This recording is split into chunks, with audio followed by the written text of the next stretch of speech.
Bonjour tout le monde, alors oui, voici la partie 2 de l'implantation d'OpenCPN sur Raspberry Pi. Alors qui dit partie 2, eh ben, c'est qu'il y a eu une partie 1, bien vu. Donc dans la partie 1, on a fait tout ça. Alors dans cette partie 2, on va faire un petit point sur le réseau de Martineke pour voir donc pourquoi on fait tout ça. Je vous montre aussi comment on repart à zéro et comment on fait des sauvegardes pour les avoir sous la main. On verra aussi l'activation du hotspot Wi-Fi, donc une seule carte. On verra aussi la connexion à distance via NoVNC. On verra aussi comment transformer sa tablette en écran HDMI. Et on fera une première tentative d'implantation dans le bateau. Oui, alors le réseau du voilier Martineke, il existe déjà. Et on a tout ce qui est vitesse, profondeur, cap, position, AIS, etc. Tous les signaux donc qui sont ramenés sur un boîtier qui est NMEA for Wi-Fi. Et comme son nom l'indique, toutes ces infos sont diffusées sur le Wi-Fi et à dispo pour tous ceux qui écoutent le Wi-Fi. Et donc la tablette avec OpenCPN qui récupère toutes ces infos. Et donc on va y rajouter le Raspberry Pi qui va aussi porter OpenCPN et écouter les mêmes infos. Le but final étant de connecter par Ethernet un radar au Raspberry et de récupérer donc les infos grâce au plugin radar actuel d'OpenCPN. Mais pour l'instant, ce qu'on essaie de faire, c'est ça, et ensuite de le valider en navigation. Repartir à zéro, quelle drôle d'idée. En fait, c'est l'histoire du gars, donc moi en l'occurrence, qui à force d'installer des trucs dans tous les sens pour tester et voir les meilleures options, il a tout planté. Alors après, il a tout recommencé. Et donc pour ça, en fait, il va falloir préparer une nouvelle carte micro SD et on appelle un utilitaire qui s'appelle donc Raspberry Pi Imager qui va nous demander donc quel type de Raspberry on est et quel type de système d'exploitation on veut mettre et sur quelle destination. Et hop, c'est parti. Donc avec cette carte produite, tu vas pouvoir rebooter et repartir à zéro. Voilà. Et une fois que tu auras réinstallé suffisamment de choses et que tu voudras te dire, tiens, ça serait pas mal d'avoir une sauvegarde, Eureka, il y a un petit utilitaire pour ça. Donc c'est SD Card copieur. Et donc c'est simple, tu lui indiques le disque de départ, c'est celui qui est actif à l'heure actuelle. Et le disque de sauvegarde, qui doit être donc porté par une clé USB. Et ensuite, tu vas pouvoir lancer le système. Tu désignes la partition B. Et puis, alors tu ne coches pas donc l'option de créer une nouvelle partition. Si tu la coches pas, la sauvegarde aura le même nom de volume que l'original. Et si tu la coches, ça sera un nom système différent. Alors en étant revenu au même niveau qu'à la fin du film numéro 1, y compris l'installation donc de toutes mes cartes OpenCPN, en gros la sauvegarde tient encore sur une 32 Go. Mais donc on voit que 32 Go c'est un peu court. Pour être un disque de fonctionnement, il faut au moins avoir 64 Go en SDRAM pour être à l'aise sur vos installations. Ouais, moi j'avais pris une carte de 128, bon ça c'est peut-être un peu trop par rapport à mes besoins, j'aurais mieux fait de prendre deux de 64, une de 64 pour la sauvegarde et une principale. Voilà, donc là si on va voir en ayant redémarré sur la carte de sauvegarde pour vérifier qu'elle fonctionne bien, voilà, donc là je suis bien sur une carte de 32, enfin réduite à 28 Go. Et moi ça devait être fait juste après avoir restitué le système. J'ai encore 21 Go de libre dessus. Il ne reste plus qu'à éteindre et puis remettre la carte de 128 et reprendre le boulot. Alors je ne sais pas encore comment dans le bateau la tablette sera connectée au Raspberry, donc peut-être directement. Si on passe pas par le réseau Wi-Fi global, ça sera une question de test et de performance. Donc pour l'instant, il faut s'intéresser à la capacité de faire un hotspot. La première étape, ça va déjà être de le faire à la maison, entre donc le Wi-Fi, l'accès Wi-Fi et le filaire, hein, donc puisqu'on a déjà une carte Wi-Fi et une connexion Ethernet en standard sur le Raspberry. Alors on va dans le petit menu réseau et on va donc dans les options avancées et on voit qu'on a directement un truc qui s'appelle créer un hotspot. Alors hop, on est preneur. Alors on va l'appeler PI. Pi. Allez, on y va. Bon, bah, faut oser appuyer sur le bouton, hein.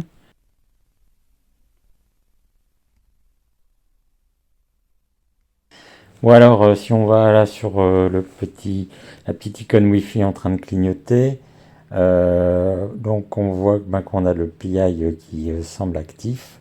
Et au niveau des réseaux, eh bien, on voit une connexion donc à la partie Ethernet filaire et également au Wi-Fi donc généré par le PI donc en hotspot sur 10.42.01. Donc voilà, ça n'a pas l'air mal. On va se connecter sur le PI pour vérifier donc que le hotspot est bien fonctionnel. Bon alors on va sur le portable, on va aller voir donc le Wi-Fi et donc on espère que le nouveau Wi-Fi PI sera diffusé. Ok, il est là, donc on va se connecter dessus et donc par son intermédiaire se connecter sur le Raspberry.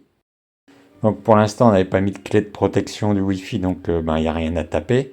Il suffit de reprendre un des outils de connexion à distance et d'aller sur l'adresse du Raspberry. Donc ça marche. Ou alors notre cible dans le bateau, c'est de se connecter en Wi-Fi sur le Raspberry qui lui-même nous reconnectera au Wi-Fi général déjà existant. Mais alors là, donc tout le monde aura remarqué qu'on passe par la même carte Wi-Fi. Donc en fait, il faut créer un réseau, un WLAN virtuel qu'on va nommer donc VLAN numéro 1 et on associera en fait le hotspot à cette virtualisation alors que l'accès Wi-Fi principal ici sur la Livebox sera un accès ordinaire. Donc on a trouvé sur internet l'ordre qui va bien. Donc on l'a tapé dans le terminal en faisant une élévation de privilège, c'est-à-dire après avoir tapé l'ordre sudo. Alors si on demande à avoir le détail de la configuration IP, eh ben, c'est ce qu'on avait là juste à l'écran. On voit qu'on a bien un WLAN 0, celui d'origine, et un WLAN 1, le nouveau. Donc on a le WLAN 0 avec la Livebox. Et donc maintenant on va pouvoir se recréer un hotspot Wi-Fi. Simplement, on prendra la précaution de l'associer au WLAN 1 et normalement c'est suffisant. Donc l'adaptateur Wi-Fi, il n'y en a qu'un, c'est toujours le même, hein, ok, il n'y a pas d'ambiguïté. Et le nom du réseau, ben, on va le rappeler PI, comme tout à l'heure. Ah oui, on avait détruit, hein, pour faire cette nouvelle manip, on avait détruit l'ancien hotspot pour repartir de zéro. Allez, pas de sécurité Wi-Fi pour ce premier test. Et là, on voit que ben, on a perdu la connexion à la Livebox. Alors oui, il nous reste une dernière chose à faire. On va modifier la connexion, parce que pour l'instant, on ne lui a pas encore dit qu'il fallait aller utiliser le WLAN 1. Donc allez au boulot, on laisse tomber le W0 et on va sur le WLAN 1. Ok. Alors si les deux sont cochés en sortie, c'est bon signe. Donc vite, vite, vite. Est-ce qu'on peut aller cliquer là-haut? Oui. Qu'est-ce qu'il veut faire lui? Ah, d'accord. Il remet donc plus de détails au niveau du WLAN 0.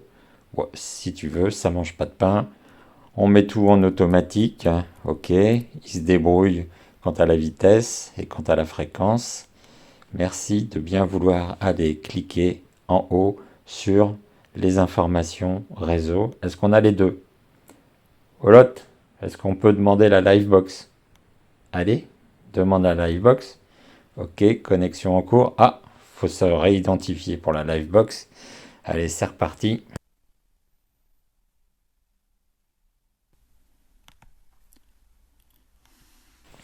Bon, qu'est-ce qui me manque encore?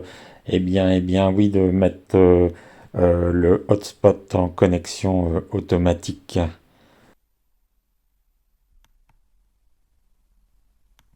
Ok, j'ai mes deux réseaux Wi-Fi actifs en simultané, alors même qu'ils travaillent sur la même carte. Bon, est-ce que le hotspot est diffusé? Ok, on se reconnecte et on vient de nouveau par une connexion à distance sur le serveur VNC, donc par l'adresse directe, donc la 10, 42, etc.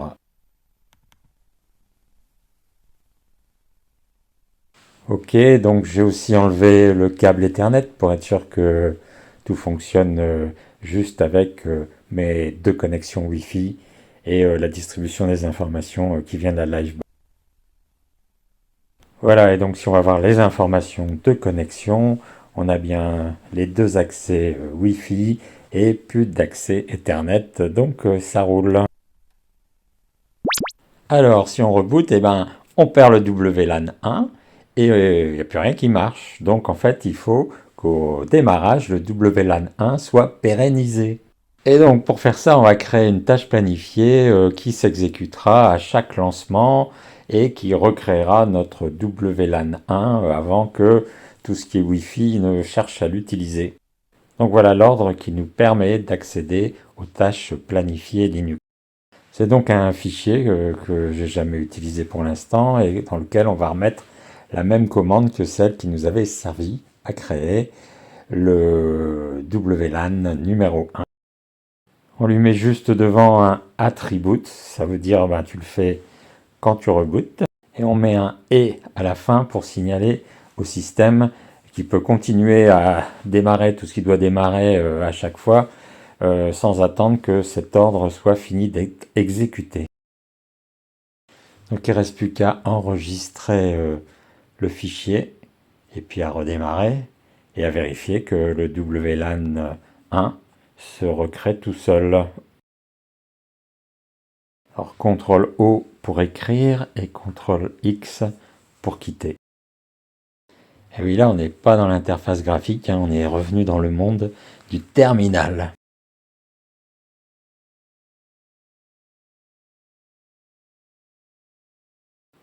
Un petit redémarrage, on perd la connexion à distance et après ben, on va attendre de voir revenir le réseau Wi-Fi pays. S'il revient, c'est bon signe.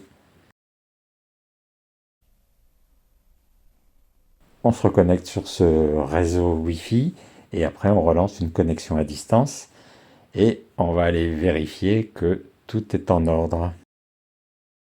Et voilà, c'est gagné. Donc on a un Wi-Fi qui va revenir automatiquement selon la configuration qui va peut-être nous intéresser dans le bateau. Alors on va aller rajouter une clé Wi-Fi au réseau hotspot PI pour ne pas le laisser en accès libre. Pendant que ça se fait, ce qu'on peut dire c'est que il faut que la partie hotspot et la partie je me connecte à un autre réseau Wi-Fi extérieur, ici la Livebox, et les mêmes caractéristiques dans les réglages.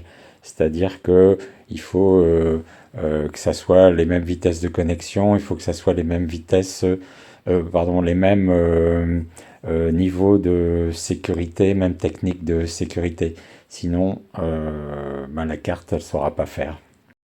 Ce qui fait que si ici à la maison, je peux être en Wi-Fi 5 parce que Livebox écarte du Raspberry Pi au niveau Wi-Fi arrive à suivre ce débit, eh bien ça ne sera pas la même chose dans le bateau puisque dans le bateau le diffuseur Wi-Fi routeur actuel il est au max en Wi-Fi 4. Donc ça fera partie des tests de vitesse pour savoir comment on va se connecter. Bon alors on redémarre encore une fois et puis on vérifie qu'on est bien sur un hotspot maintenant sécurisé. Alors voilà, il arrive. Bon, il a une petite icône qui a changé déjà. Il est plutôt d'aspect sécurisé. Et alors, si on demande à le rejoindre, il faut effectivement montrer patte blanche. Bon, voilà. Côté hotspot, on a fait le tour des besoins éventuels. Bon, alors on va de nouveau parler connexion à distance. Donc si vous vous souvenez, on avait démarré la connexion à distance avec un client VNC. Donc ça marche bien. Le désavantage, c'est que c'est une émulation souris, donc ça casse toutes les habitudes de manipulation d'écran qu'on pouvait avoir avec une tablette. Avantage également, c'est que ça travaille en réseau local, donc pas besoin d'Internet pour créer les connexions. Ensuite, on a testé le produit Raspberry Pi Connect qui marche très bien, qui a le gros avantage d'être une émulation tablette. Donc là, on est en mode tablette, c'est parfait. Son désavantage, c'est qu'il faut Internet pour établir le lien initial entre le serveur et la tablette. Bon, et le mouton à 5 pattes existe, il s'appelle NoVNC. En fait, il faut plutôt comprendre nos clients VNC et ça travaille à la fois en mode tablette et en local. Je vais plutôt repousser la démonstration de son installation à la vidéo numéro 3 parce que là, il faut mettre un petit peu, pour l'instant, les mains dans le cambouis. Alors pendant que derrière m'envoie une prise de contrôle en OVNC, en mode tablette, je peux peut-être en dire plus. Donc dans la partie 3, on verra donc comment l'installer, parce que à l'heure actuelle, il n'y a malheureusement pas d'installeur de paquets qui permettent sur un 64 bits, donc Raspberry Pi, de le faire en 3 coups de cuillère à peau. Donc à suivre dans un numéro spécial. Donc là, on s'est positionné sur la Zélande, hein, qui est une zone bien dense au niveau de la quantité d'informations des fichiers ENC. Et bon, ben, ça le fait et ça se déplace de manière tout à fait correcte. La prise de contrôle à distance, c'est pas un handicap.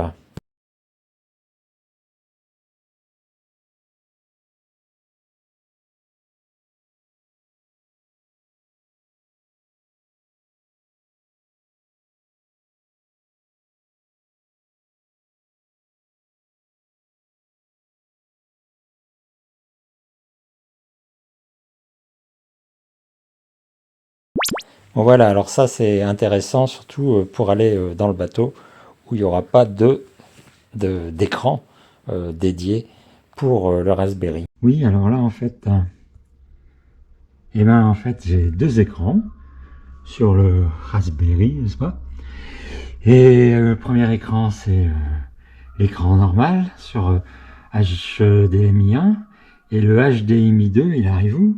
Il arrive sur la tablette. Et en fait, c'est pas une prise de commande à distance.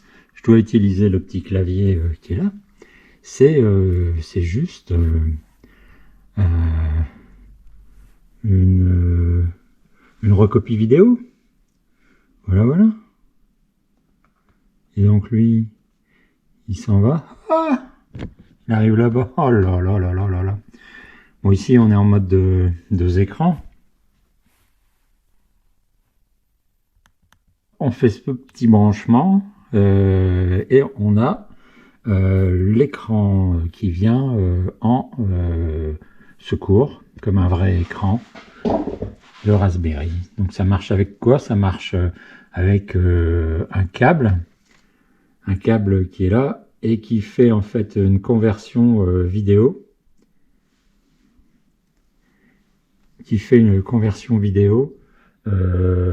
Ici pour sortir en USB. Et là, on a une appli USB caméra. C'est pas une appli USB caméra qui est là, qui récupère le signal et qui l'affiche en temps réel. Ouais, c'est pas mal. J'ai trouvé ça évidemment sur Internet. Il y a plein de gens qui en parlent dans des blogs ou qui ont fait des vidéos YouTube là-dessus. Donc, le petit truc là, 7 €. ici 3 €, donc hop, pour 10 €, tu as une recopie écran. Alors si j'enlève un écran, eh ben, j'aurai directement mon écran principal qui sera l'écran unique. Allons-y. Allons-y. 1, 2, 12. Voilà, donc là il n'y a plus rien. C'est pas là. Ok, donc si je fais un identifie, hop, deux écrans.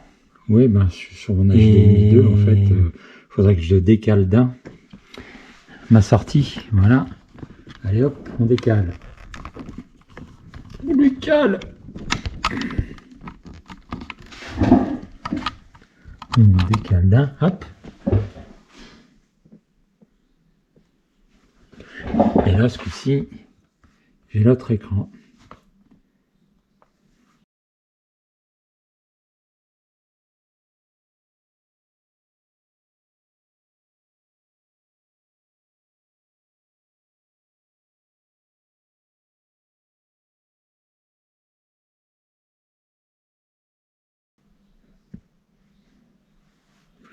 Je suis plutôt proche de ça.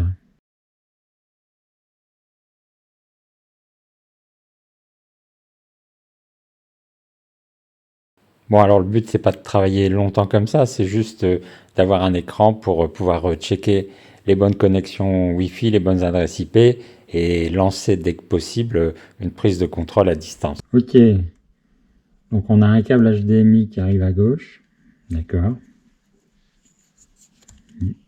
Hop, allez, en moins. Donc une entrée HDMI ici. Un bazar qui s'appelle donc HDMI vidéo capture. En output,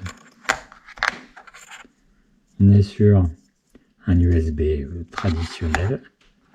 Et donc pour aller sur l'USB 3 d'entrée de la tablette ou smartphone, ben on a un convertisseur USB femelle ici et USB 3 mâle de l'autre.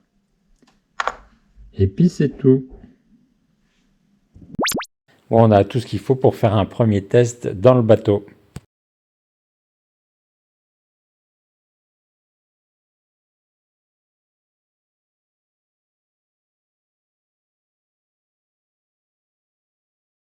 On y va.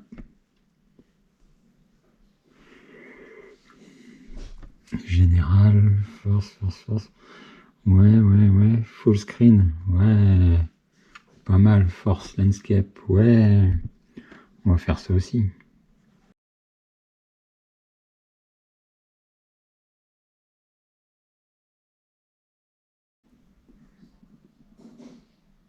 Toujours avec nos réseaux double. Ok.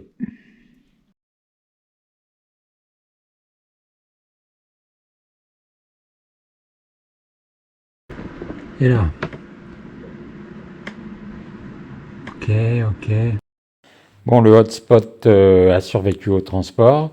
Et donc la première chose à faire, c'est de repasser en connexion à distance dessus, afin d'avoir un meilleur écran à présenter. On va voir tout de suite que j'ai une alerte pour énergie insuffisante. En fait, mon câble USB qui alimente le PI, eh ben, il laisse pas passer assez de courant. Bon, maintenant, on va chercher à se connecter au réseau Wi-Fi du bateau, donc du voilier Martinequeux. Et pour ça, donc, on explore ce qu'il y a autour et on le trouve. Donc si tout se passe bien, on doit se retrouver dans la même situation que à la maison, mais cette fois-ci, au lieu de la Livebox, eh ben, c'est le réseau Wi-Fi local, celui qui porte les infos NMEA 0183. Donc pour même mot, la tablette Android est connectée directement sur le Raspberry Pi, sur son Wi-Fi. Bon, OpenCPN, qu'est-ce qu'il dit de tout ça? Alors le rêve, c'est on arrive, on va dans les paramètres, options, on va dans les connexions, on ajoute une connexion réseau et hop, on la valide et ça y est, on attrape tout ce qui est sur NMEA 0183. Ici, est-ce qu'on a une entrée? Ah bah, allez, on ajoute une petite connexion. Pas mis le câble, réseau. Ça va pas le faire. Merci. Voilà.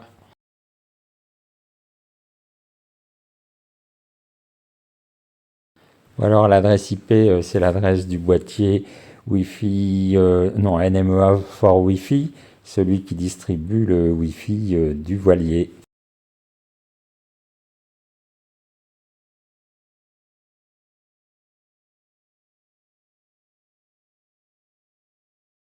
Le port de communication C2000.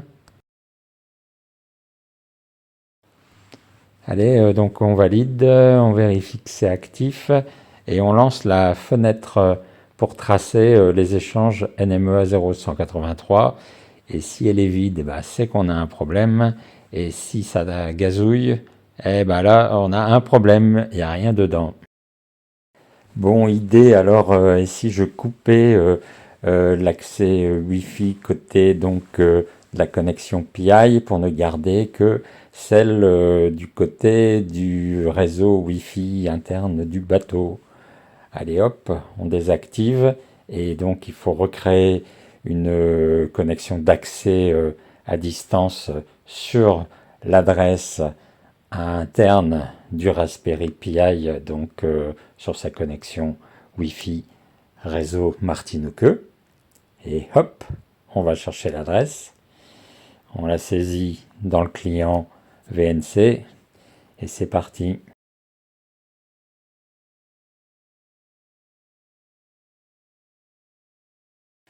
Voilà, on y est. Donc on jette un coup d'œil, le Wi-Fi, bah oui, il n'y a plus qu'une liaison d'active. Mais la tablette a l'habitude de se reconnecter tout seul au réseau Wi-Fi du bateau. Donc on appelle les options, on va dans les connexions et on regarde. On ouvre la fenêtre de trace et bah, il n'y a rien. Alors, ultime vérification, sur la même tablette, il y a donc la version Android d'OpenCPN qui a l'habitude de travailler en direct avec le routeur Wi-Fi interne de Martinique et qui donc devrait recevoir toujours les infos. Bah, déjà là, on voit qu'il reçoit des infos AIS parce qu'il y a des calculs d'intersection qui sont en train de se faire. Et alors, on voudrait voir la fenêtre, s'il vous plaît. Voilà, la fenêtre de trace. Qu'est-ce que ça dit? Bah oui, ça cause côté Android. Alors, les observateurs ont remarqué que côté Android, on était réglé en UDP, alors que côté Linux, on est réglé en TCP. Donc, c'est ça la cause et c'est ça qui risque de ne pas marcher. Et donc après avoir apporté la modif, on va les tester en ouvrant donc cette fenêtre de trace. Allez, ce coup-ci, ça va être bon. Yes, c'est parti mon kiki.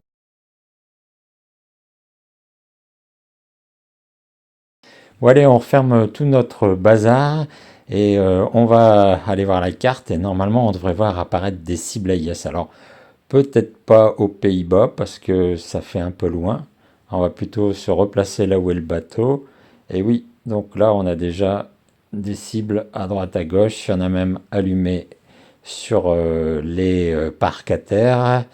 Et donc, ça m'a l'air bien parti. Bon ben voilà, on a bien bossé pour aujourd'hui. Alors, qu'est-ce qu'on fera la prochaine fois? Parce qu'on va s'arrêter là. Et ben, on fera tout ça dans une partie 3. Bon alors, une histoire de Cap d'Alim. De l'installation, enfin montrer l'installation NoVNC, de l'IP fixe, du comparatif de vitesse pour savoir si on garde le hotspot Wi-Fi ou pas, et puis s'en servir, et puis fixer définitivement le Raspberry dans le bateau, et puis ben, s'intéresser à un radar. Alors voilà, on en reste là pour aujourd'hui, et à la prochaine si vous le voulez bien.